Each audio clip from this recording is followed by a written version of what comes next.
अस्सलाम वालेकुम। उम्मीद है कि आप सब बिल्कुल खैरियत के साथ होंगे। तो आज हमारा न्यू चैप्टर स्टार्ट हो रहा है, चैप्टर नंबर 2, जिसका नाम है एंजाइम्स।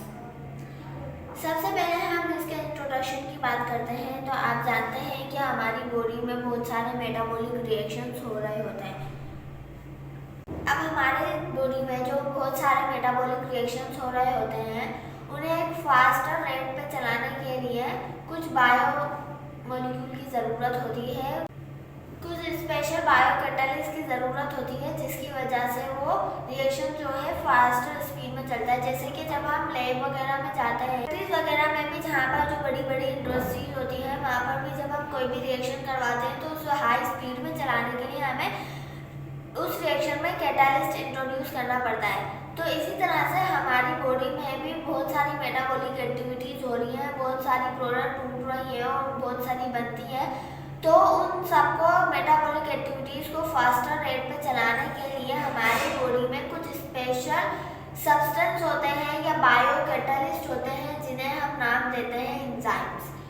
हमने देख लिया कि हमारी बॉडी में भी जो मेटाबॉलिज्म हो रहा है, वो बड़े बड़े रिएक्शंस हो रहे हैं, उन्हें फास्टर स्पीड में चलाने के लिए हमारे पास एक कुछ सब्सटेंस होते हैं, जिन्हें हमने नाम दिया है बायो कैटलिस्ट, जो कि हमारी बॉडी में ही सिंथेसाइज्ड होते हैं। इन बायो कैटलिस्ट को हमने एक स्पेशल नाम दिया है एंजाइम्स। जब हम इस वर्ड को तोड़ के देखेंगे तो एंजाइम्स का मतलब है इन मीन्स इनसाइड, ज़ाइम मीन्स इसके ये फर्स्ट टाइम जो है हमें यीस्ट में मिले थे, इसलिए हमने इसे नाम दे दिया एंजाइम। और ये जो टर्म एंजाइम ने किस साइंटिस्ट ने दी थी, वो उस साइंटिस्ट का नाम था फ्रेडरिक विल्हेम कुहन। उसने ये कब दी थी? 1878 में इसने ये टर्म एंजाइम हमें दी थी, और हमें ये पता चला था कि ये जो बायो कैटलिस्ट हैं, ये हमारी बॉडी में ही सिंथेसाइज्ड होते हैं और ये हमारे रिएक्शंस को, हमारे मेटाबॉलिज्म को स्पीड अप करने में मदद देते हैं। इसके बाद हम आगे इसकी कुछ प्रॉपर्टीज़ हैं वो डिस्कस कर लेते हैं। इसके बाद एक हमारे पास एक बहुत ही इंटरेस्टिंग बात है। During 1980s Thomas shake and Sydney Altman ने ये हमें बताया था डिस्कस करके कि ये जो एंजाइम्स है, बहुत ज़्यादा रिसर्च के बाद इन दोनों साइंटिस्ट ने हमें ये बताया कि जो एंजाइम्स होते हैं, ये प्रोटीन होते हैं नेचर में। अब इन सबको ये बात कैसे पता चली कि एंजाइम जो है प्रोटीन होते हैं नेचर में? हमारे पास हमने बायो मॉलिक्यूल में न्यूक्लिक एसिड पढ़ा था। तो जो हमारे बायो मॉलिक्यूल है न्यूक्लिक एसिड, उसमें राइबो न्यूक्लिक एसिड जो है वो भी फंक्शन करता है एंजाइम की तरह, और उसे हमने नाम दिया था राइबोजाइम, जो कि कैटलाइज करता था रिएक्शन को और जो कि जेनेटिक इंफॉर्मेशन को आगे process, cell to cell process करने में मदद देता था। तो हमारे पास इन्होंने ये कैसे देखा कि एंजाइम्स प्रोटीन होते हैं नेचर में, क्योंकि जब इन्होंने राइबो न्यूक्लिक एसिड को देखा तो इन्होंने देखा कि वो भी एज अ फंक्शन कर रहे हैं एंजाइम, जो कि हमारी जेनेटिक इंफॉर्मेशन को ट्रांसफर करने में हेल्प आउट करते हैं। तो उसे इन्होंने नाम दिया राइबोजाइम्स। इसके बाद हमारे पास कुछ प्रॉपर्टीज हैं एंजाइम्स की, वो हम वन बाय वन डिस्कस कर लेते हैं। अब हमारे पास एंजाइम की कुछ प्रॉपर्टीज हैं। तो सबसे पहली प्रॉपर्टी है enzymes are synthesised in cell. सबसे पहले तो ये एंजाइम्स जो है हमारे सेल में ही प्रोटोप्लाज्म में सिंथेसाइज्ड होते हैं। दूसरी प्रॉपर्टी ये है एंजाइम्स की कि ये प्रोटीनेशियस होते हैं, प्रोटीन के बने हुए होते हैं और इनका हाई मॉलिक्यूलर वेट होता है, बहुत ज़्यादा इनका जो मॉलिक्यूलर मास होता है वो ज़्यादा होता है। इनका जो मॉलिक्यूलर मास होता है वो सबसे ज़्यादा होता है, और हमारे पास सबसे जो हाई मॉलिक्यूलर वेट का एंजाइम है वो हमारे पास है कैटालेज। उसके बाद हमारे पास थर्ड प्रॉपर्टी ये है कि दे कंसिस्ट ऑफ प्रोटीन और नॉन प्रोटीन पार्ट। अब एंजाइम जो है वो सिर्फ प्रोटीन के भी बने हुए हो सकते हैं, और जैसे कि सिर्फ पेप्सी नहीं, ये सिर्फ प्रोटीन पार्ट ही होगा इस एंजाइम में, लेकिन इनके पास जो है एक नॉन प्रोटीन पार्ट भी हो सकता है कि वो एंजाइम है, उसके बाद वो जो एंजाइम है वो प्रोटीन का भी बना हुआ है, लेकिन उसके साथ एक और दूसरा मॉलिक्यूल अटैच है, वो नॉन प्रोटीन पार्ट है, उसे हम नाम देंगे जैसे कि एसिटाइल कोएंजाइम ए है इसकी एग्जाम्पल। तो प्रोटीन पार्ट में इसकी एग्जाम्पल है पेप्सिन, और उसके पास नॉन प्रोटीन पार्ट भी अटैच होगा, उसकी एग्जाम्पल है हमारे पास एसिटाइल कोएंजाइम ए। अब हमारे पास एंजाइम की फोर्थ प्रॉपर्टी है कि एंजाइम दो टाइप के होते हैं, एक एंडोएंजाइम और एक एक्सोएंजाइम। जैसा कि नाम से जाहिर है, endo means inside, exo means outside. तो एंडोएंजाइम्स वो एंजाइम्स होंगे those enzymes which work inside the cell, ऐसे एंजाइम जो कि सेल के अंदर रहते हुए काम करेंगे, सिर्फ और सिर्फ अंदर ही सेल है उसके अंदर ही अपना फंक्शन परफॉर्म करेंगे। और एंजाइम ऐसे enzyme those enzymes which work outside the cell, ऐसे एंजाइम जो सिर्फ सेल के बाहर या एक्स्ट्रा सेलुलर मैट्रिक्स में ही वर्क करेंगे, उन्हें हम नाम देंगे एक्सोएंजाइम्स। इसके बाद हमारे पास फिफ्थ प्रॉपर्टी है एंजाइम की कि they have larger size than substrate. इनका लार्ज, ये एंजाइम जो होते हैं लार्ज होते हैं साइज में सबस्ट्रेट से। अब हमारे पास सबस्ट्रेट क्या है? सबस्ट्रेट एक ऐसा सब्सटेंस है जो कि एंजाइम्स पे अटैच होता है और एंजाइम उसे कन्वर्ट करता है प्रोडक्ट में। जैसे कि वहाँ पर मैंने डायग्राम बनाएंगे तो वहाँ पर जो नीचे की तरफ मॉलिक्यूल बना है वो एंजाइम है और ऊपर जो है सबस्ट्रेट है। तो सबस्ट्रेट एक ऐसा सब्सटेंस है जो एंजाइम के साथ अटैच होता है और फिर एंजाइम उसे कन्वर्ट करता है प्रोडक्ट में।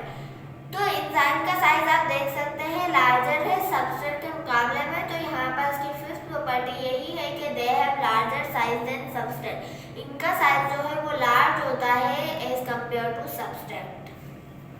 अब हमारे पास सिक्स प्रॉपर्टी है एंजाइम की, they have particular site to react with substrate that is active site. Enzyme के पास एक खास बात ये होती है कि उनके पास एक पर्टिकुलर जगह होती है जहाँ पर सबस्ट्रेट जाके अटैच होता है। तो उस साइट को हम क्या नाम देते हैं? Active site. जैसे कि ये एक एंजाइम है, इसमें एक जगह बनी हुई है, इस जगह को हमने क्या नाम दिया? Active site. इसी जगह पे आकर सबस्ट्रेट अटैच होगा, जैसे कि यहाँ पर अटैच किया, इसके अलावा और कहीं भी सबस्ट्रेट अटैच नहीं हो सकता और यहीं से ये जो है कन्वर्ट होगा उसकी प्रोडक्ट में। तो एंजाइम के पास एक स्पेशल ग्रूव होता है, एक स्पेशल होल होता है, उसे हम नाम देते हैं एक्टिव साइट, जिसमें जाकर सबस्ट्रेट अटैच होता है और एंजाइम अपना वर्क करता है।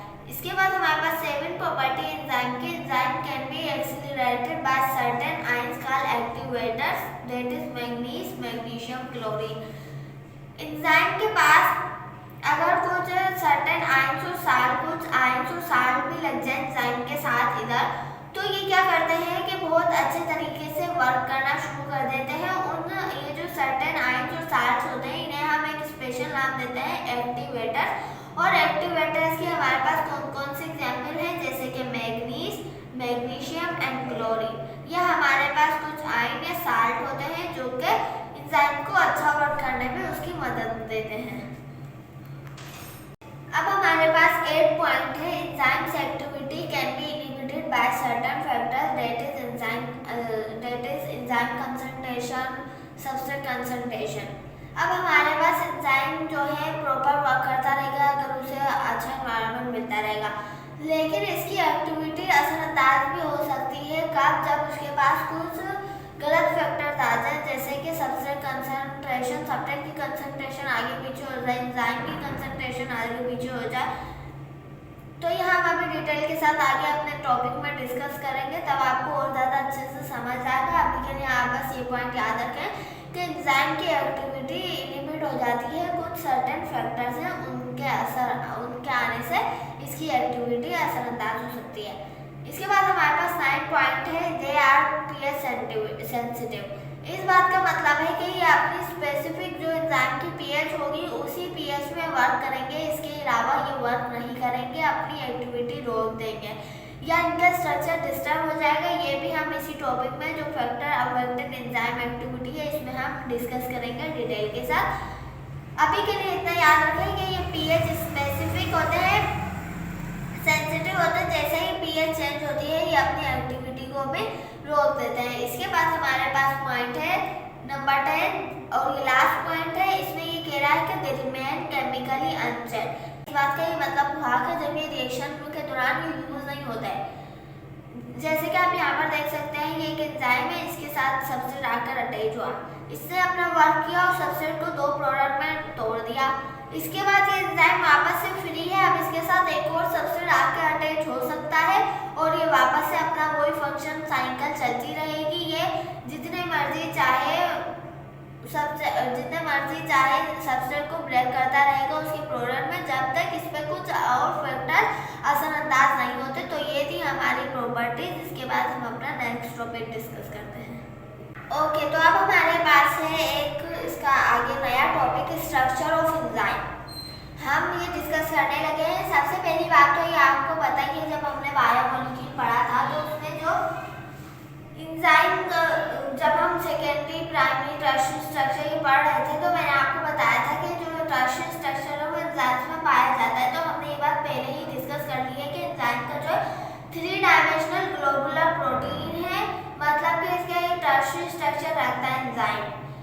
और कभी कभी इसे क्वार्टनरी स्ट्रक्चर में कहीं कहीं पे लिखा जाता है, लेकिन ज़्यादा सुइटेबल जो है टर्शियरी स्ट्रक्चर ही है। और ये एक स्पेशल सब्सटेंस के साथ ही रिएक्ट करता है जिसे हमने स्पेशल सा नाम दिया है और उसका नाम है सबस्ट्रेट। ये जो है एंजाइम सबस्ट्रेट के साथ ही रिएक्ट करता है, उसे कन्वर्ट करता है उसकी प्रोडक्ट में। अब हम आगे डिटेल के साथ एंजाइम का स्ट्रक्चर डिस्कस कर लेते हैं। सबसे पहले जो एंजाइम के पास एक स्पेशल साइट होती है, एक्टिव साइट, हम उसका स्ट्रक्चर डिस्कस कर लेते हैं। इसकी डेफिनेशन कुछ यूँ है कि it is a special charge place in enzyme where substrate fits. ये एक स्पेशल ग्रूव है या होल है एंजाइम में, और ये एक मतलब यहाँ पर जो है कुछ चार्जेस लगे हुए होते हैं। ये एक एंजाइम में ऐसी जगह होती है जहाँ पर कुछ स्पेशल चार्जेस लगे हुए होते हैं, और उस जगह पे सिर्फ कौन फिट हो सकता है, सबस्ट्रेट ही फिट हो सकता है। अब हमारा दूसरा पॉइंट है कि its shape is complementary to substrate. इस लाइन का मतलब ये है कि यहाँ पर देखिए मैंने ये एक एंजाइम बनाया है, उसके साथ मैंने 2 सबस्ट्रेट ड्रॉ किए हैं। अब आप देख सकते हैं कि इस एंजाइम की शेप कुछ स्क्वायर शेप में है, तो ना कि इसके साथ ये वाला जो है सबसे अटैच होगा, बल्कि ये वाला अटैच होगा, क्योंकि ये तो ट्रायंगल शेप में है और ये वाला जो है ये ऐसे जो नमक पानी की शेप होती है त्रिकोण उस शेप में है, और ये जो है स्क्वायर शेप में। तो यही इसके साथ फिट हो सकता है। ये फिट होने की कोशिश करेगा तो भी नहीं हो सकता, एंजाइम फिर अपना प्रॉपर फंक्शन नहीं करेगा, एक्टिविटी स्टॉप हो जाएगी। इस वजह से जो हमारे पास एक्टिव साइट है उसकी शेप जो होती है वो कॉम्प्लीमेंट्री होती है सबस्ट्रेट के। हम जो है ये जो टॉपिक है आपका एक्टिव साइट, इसकी लाइन बाय लाइन जो है हम डिस्कस करते जा रहे हैं डिटेल के साथ। तो उम्मीद है कि आपको ये समझ आ रहा होगा। आप अपने सामने बुक भी ओपन करके रखिएगा। The charges and shape of active site is formed by certain amino acid present in the polypeptide chain. These amino acid folds in a special manner. अब ये यहाँ पर ये कह रहा है कि जो चार्ज और शेप लगे हुए होती हैं, जो चार्जेस और शेप होते हैं एक्टिव साइट की, ठीक है, वो जो है कौन बनाता है, अमाइनो एसिड बनाते हैं कुछ डिफरेंट टाइप के। और वो अमाइनो एसिड कहाँ पर लगे हुए होते हैं, पॉलीपेप्टाइड चेन में लगे हुए होते हैं। जैसे कि यहाँ पर मैंने बनाई है ये पॉलीपेप्टाइड चेन। अब जो मैंने ये पॉलीपेप्टाइड चेन है, इसमें अमाइनो एसिड लगे हुए हैं। ये अमाइनो एसिड जो मैंने ब्लू कलर से बनाए हैं, इसका मकसद ये इनको डिफरेंट बनाने का मकसद ये है मेरा कि ये जब ये आगे जाके टर्शियरी स्ट्रक्चर बनाएंगे एंजाइम का, तो ये उसमें एक्टिव साइट की फॉर्मेशन में हिस्सा लेंगे। अब आगे यहाँ पे ये लिखा है, तो अभी के लिए सिर्फ यहाँ तक इतना पॉइंट समझ लीजिए कि इनकी जो शेप होती है और जो चार्जेस होते हैं एक्टिव साइट के, वो कौन बनाता है, अमाइनो एसिड बनाते हैं कुछ टाइप के। हमने पढ़ा था अमाइनो एसिड 20 बेसिक टाइप के अमाइनो एसिड होते हैं, तो वो कुछ टाइप के अमाइनो एसिड बनाते हैं एक्टिव साइट को, जो कि वो अमाइनो एसिड प्रेजेंट होते हैं पॉलीपेप्टाइड चेन में। These amino acid folds in a special manner to form enzyme. अब ये जो है ये अमाइनो एसिड जो लगे हुए हैं, अब ये डिफरेंट जगह पे लगे हुए हैं पॉलीपेप्टाइड चेन में। अभी कुछ इस तरीके से अपने आप को फोल्ड करेंगे टर्शियरी स्ट्रक्चर में के दौरान कि ये जो है एक ग्लोबुलर प्रोटीन एक ऐसे एंजाइम बना देंगे, ब्लैक वाले सारे नीचे आ जाएंगे एंजाइम की फॉर्मेशन करने के लिए, और ब्लू वाले ऊपर एक्टिव साइट पे ऐसे जाके अरेंज हो जाएंगे। कुछ इस तरीके से ग्लोबुलर प्रोटीन बनेगा। तो एक्टिव साइट जो है सर्टेन अमाइनो एसिड की बनी हुई होती है, और वो अमाइनो एसिड एक स्पेशल मैनर से ग्लोबुलर प्रोटीन बनाते हैं, ग्लोबुलर चेन में अरेंज हुए होते हैं कि वो एक ऐसा 3D स्ट्रक्चर बना लेते हैं अमाइनो एसिड, और हमारे पास एक एक्टिव साइट बन जाती है एंजाइम की। एक्टिव साइट के टॉपिक में हमारे पास लास्ट पॉइंट जो है वो ये है कि एक्टिव साइट जो है इसकी 2 टाइप होती है। एक बाइंडिंग साइट और एक है कैटालाइटिक साइट। बाइंडिंग साइट क्या होती है? बाइंडिंग साइट में कुछ ऐसे अमाइनो एसिड लगे हुए होते हैं जो कि सब्सट्रेट के साथ टेम्पररी बॉन्ड बनाते हैं। मतलब कि बाइंडिंग साइट को ऐसे समझ लीजिए कि जैसे एंजाइम है उसे सब्सट्रेट को पकड़ना है तो वो कौन सी साइट पकड़ेगी? बाइंडिंग साइट पकड़ेगी, ठीक है। इसके बाद है हमारे पास कैटालाइटिक साइट। अब उस सब्सट्रेट को हमें बॉन्ड ब्रेक करना है उसको और उसे दो प्रोडक्ट में तोड़ना है। तो ये कौन सा फंक्शन करेगी? तो ये वाला फंक्शन कौन करेगा? कैटालाइटिक साइट करेगी। Responsible for catalytic activity. ये जो एक्टिव साइट में कैटालाइटिक साइट होती है ये क्या करती है कि जो हमारे पास सब्सट्रेट के हमें बॉन्ड ब्रेक करके उसे दो प्रोडक्ट में तोड़ना है तो ये प्रोसेस कौन करेगा? कैटालाइटिक साइट करेगी। जैसे कि यहाँ पर मैंने एक एंजाइम बनाया है, इसमें ये वाली जो बॉटम वाली साइड है ये कैटालाइटिक साइट है और ये जो साइड्स वाले हैं ये साइड है, ये क्या है? ये बाइंडिंग साइट है। तो इस तरह से एक्टिव साइट जो है क्या होती है? एंजाइम में एक स्पेशल साइट होती है एक्टिव साइट, उसे हमने डिटेल के साथ डिस्कस कर लिया। उसकी दो टाइप होती है, बाइंडिंग साइट और एक कैटालाइटिक साइट। बाइंडिंग साइट जो है अटैचमेंट के लिए होती है और कैटालाइटिक साइट जो है बॉन्ड ब्रेकिंग के लिए होती है। यहाँ पर मैंने आपको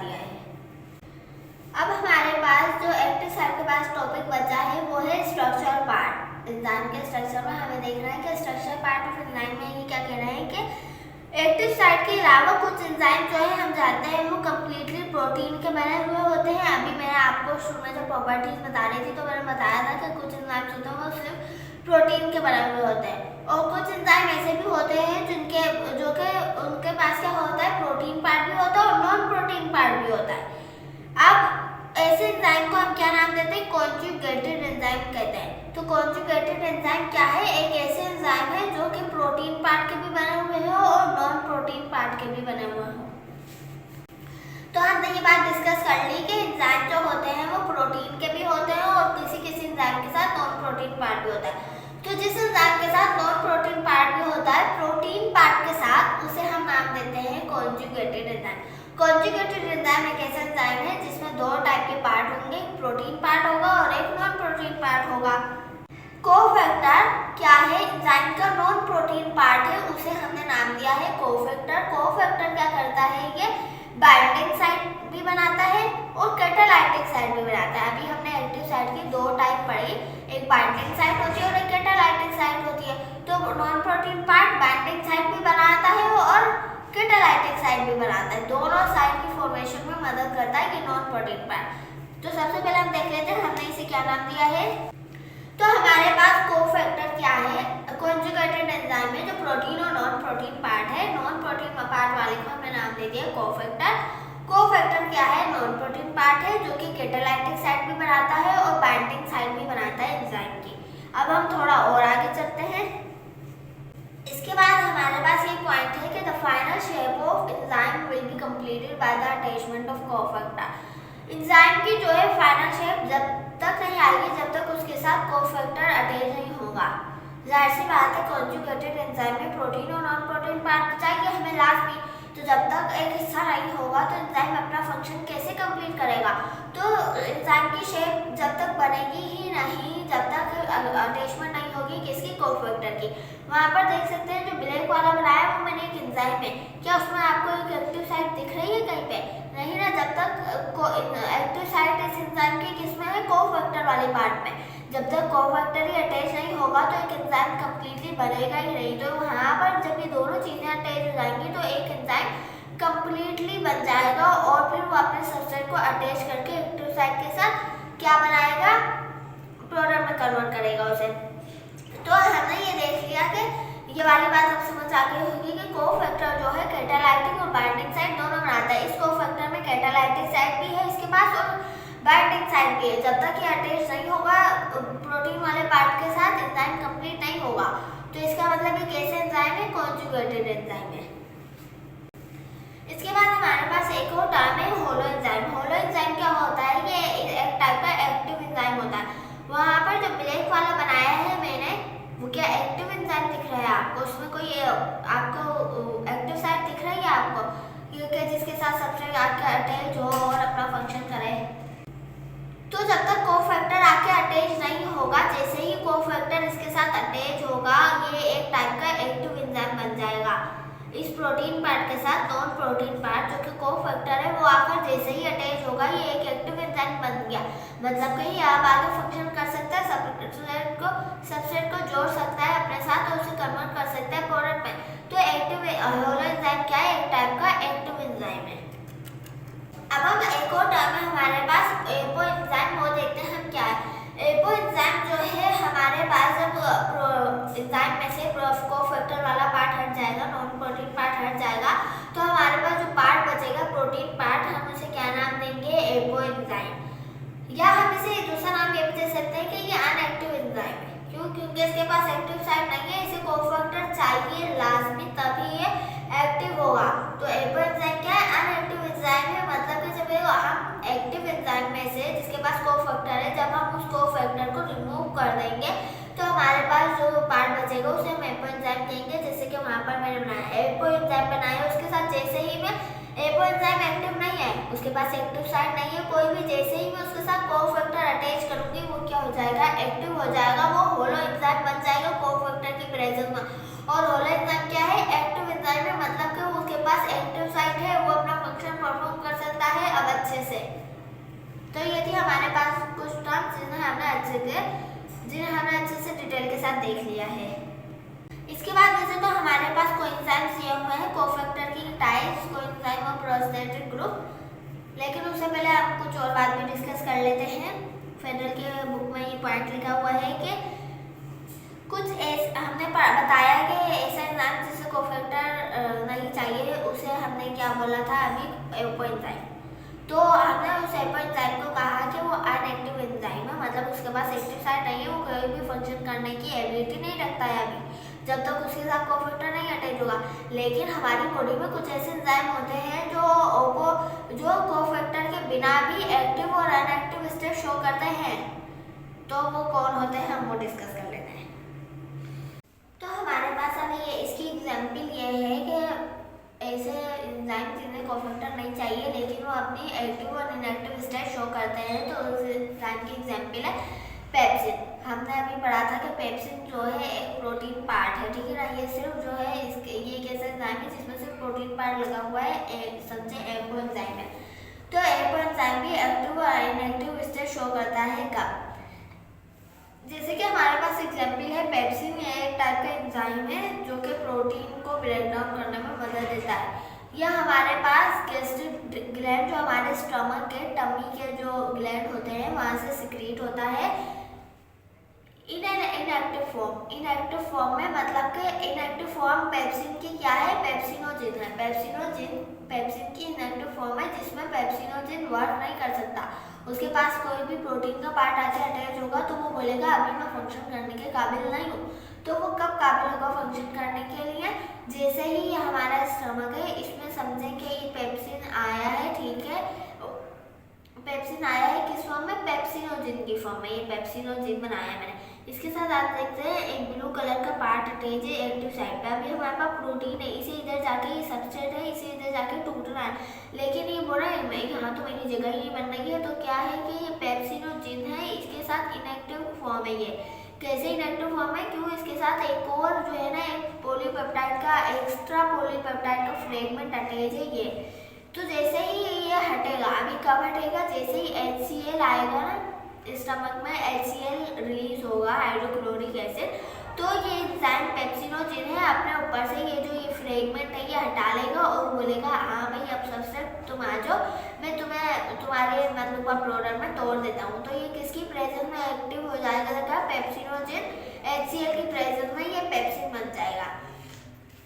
तो अभी ये इनएक्टिव फॉर्म है, मतलब कि ये एपो एंजाइम है। और अब ये पेप्सिन की फॉर्म में आ गया, मतलब कि ये एक होलो एंजाइम बन गया। तो ये थी हमारे पास एक एग्जाम्पल। उम्मीद है कि आपको protein part, non protein part ये सब अच्छे से समझ आ गए होंगे। अब हमारे पास है टाइप्स ऑफ कोफैक्टर, वो हम समझ लेते हैं। अब हमारे पास अपना नेक्स्ट टॉपिक है टाइप्स ऑफ कोफैक्टर। हम जानते हैं कि कोफैक्टर क्या है? प्रोटीन एंजाइम का नॉन प्रोटीन पार्ट है, ठीक है। तो अब ये भी बहुत सारे टाइप्स का होता है। दो टाइप है इसकी, एक इनऑर्गेनिक और एक ऑर्गेनिक। सबसे पहले हम डिस्कस कर लेते हैं इनऑर्गेनिक कोफैक्टर्स। इनऑर्गेनिक कोफैक्टर्स कौन से होते हैं? ये कुछ मेटालिक आयन होते हैं जैसे कि आयरन, मैग्नीशियम, कॉपर, जिंक वगैरह। ठीक है, मेटालिक आयन्स होते हैं और ये सब्सट्रेट के साथ जब भी बाइंड होते हैं, ये एंजाइम के साथ जब भी बाइंड हो सकते हैं जब उनके साथ सब्सट्रेट जाके जुड़ा हो, मतलब कि ये हट सकते हैं और लग भी सकते हैं। जब इनका काम होगा जब ये लगेंगे और जब इनका काम खत्म हो जाएगा ये हट जाएंगे। अभी हम देखते हैं कैसे। तो सबसे पहले इनऑर्गेनिक कोफैक्टर कौन कौन से होते हैं? ये मेटालिक आयन होते हैं जैसे कि आयरन, मैग्नीशियम, कॉपर, जिंक। और इनकी एक खास बात ये